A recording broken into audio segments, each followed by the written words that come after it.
Yo, what's going on, peeps? Jesus did, family. What's happening? Just had something to, on my mind real quick that I want to go ahead and put out there to you guys. So, I'm taking a little road trip or whatever, and as I'm driving on the highway, I'm just listening to my Christian music and all that stuff, right? And the messages in them, the words that are in them, I mean, man, they speak to me. So that's definitely something that adds to my, my mental, my spiritual, and my recovery, to my recovery family, right? So I was, just thinking about some random thoughts and this and that, and as a addict in recovery, that you can have at any moment, a compulsive thought. Doesn't mean you have to obey that thought. Doesn't mean you have to give in to that thought. Doesn't mean that you have to do anything besides just make a choice, right? And you can choose right. You don't have to choose wrong. You don't have to choose your past. You don't have to choose, sin in your life. You don't have to choose to be bound, or you don't have to choose any of those things, And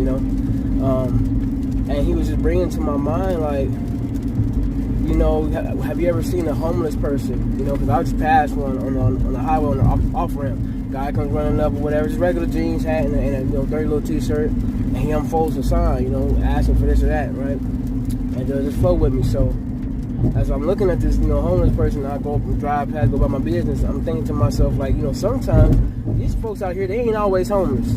I hear stories about people that are acting homeless and holding signs up, and they're getting like $50,000, $100,000 a year. Like, that's the real thing, right? Come off the little off ramp and go walk into a brand new car, and people will never know it, right? And as I was thinking on this, I'm thinking to myself, why do they do that? Whether they really need it or they don't. And that's because they believe it's possible, right?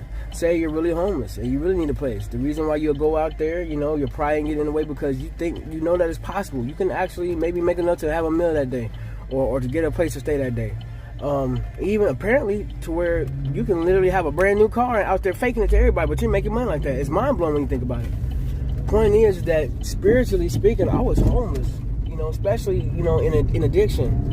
My choices reflected, my homelessness. I didn't believe I had anywhere to go. I didn't believe that I could do anything else, so I would probably have been one of the ones who didn't actually get out there, but spiritually, I've decided to get out there and make it by any means necessary. So when I have those intrusive thoughts, when I, feel these kind of things coming about me, I hold up that sign like, Lord Jesus, help me, get this away from me, take this urge away, deliver me from this sinful, thought that would lead me to, a place where, the devil will have me laugh at me.